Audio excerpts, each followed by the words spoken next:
All right, so at this point, what I ended up doing was adding all of the base components that I want for accessories that I'm going to end up painting. And as you can see here, I ended up using some of these really cool headstones that you can get from Reaper Miniatures in 28 millimeter scale.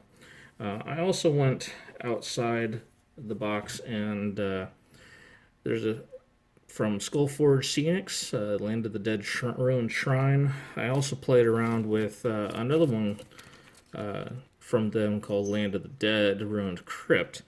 I forget which is which because I pulled them out of the actual packaging and didn't really pay attention. But you have this one here, all in resin, and then they have another one here that I could have used.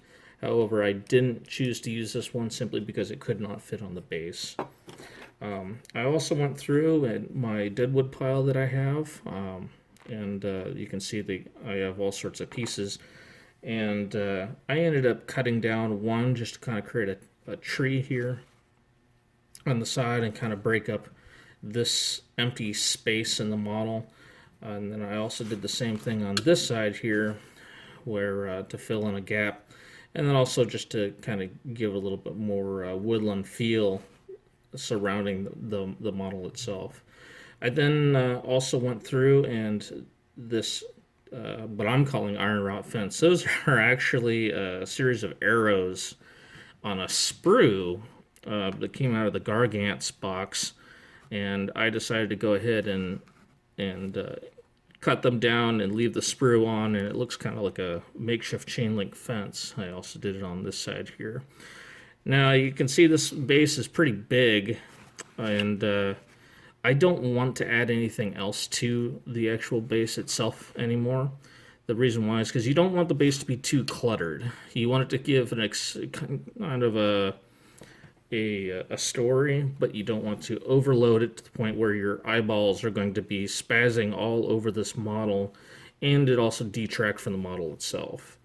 When all is said and done, the model will be as such, and then we will end up pinning the model to look like it's flying over said graveyard. So that's where we are at this point. Again, I also pulled out the this peasant here from the Gargant's box, and he's going to be our resident gravedigger who will be running for his life in terror. I need to find or make a little digging tool for him to make it look a little bit more like he's a gravekeeper than just some average Joe who's hanging out near an open grave. So what I'm going to end up doing, though, is holding off from him at this point, because there's no real reason for me to apply him to the base at this time. So right now we're at a point where I need to let the glue sit a little bit more. As you can see, the tree limb's a little shaky. I was going to look into seeing if there's a way to tighten up that shakiness a little bit, either by adding more glue, or maybe I might need to have it touched and have a glue point here so that it doesn't shake around a lot. But at this point, this is where the base is sitting, and it's looking really good. So once I'm done with this, I'm going to give it a good old priming job, and then from there, we will be adding all of the dirt, and we'll be painting up some of these features as well as the wood. And then after that, we'll be adding all the foliage. We'll add our little peasant, and then it will be ready to go for the rest of the model. So we'll hand it over to Casey at that point. But anyways, I'm going to go ahead and disappear again here to do all that. And then once I come back, I will start to show you how I paint graveyards.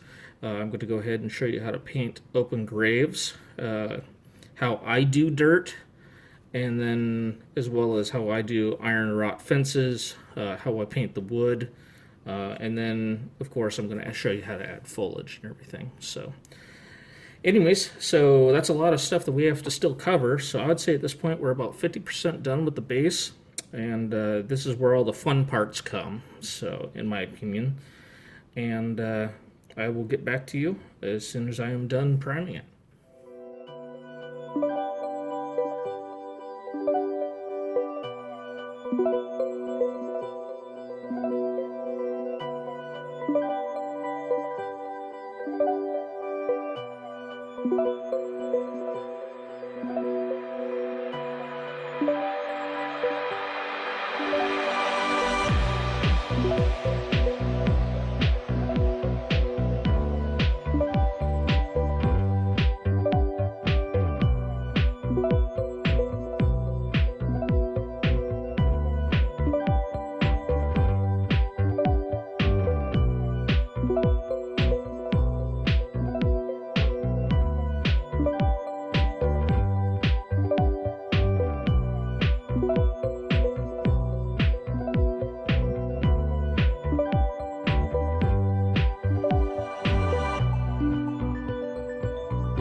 Okay, so at this point in the model, I ended up going back through and cleaning up a lot of the stonework as well as some of the woodwork.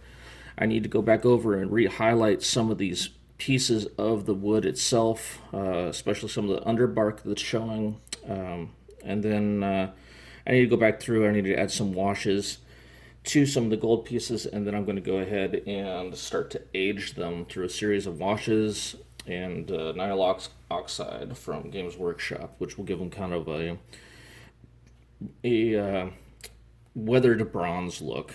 So right now I'm going to go ahead and do the fences, and then once I'm done with that, we can start to begin on the dirt work while I'm doing those other things.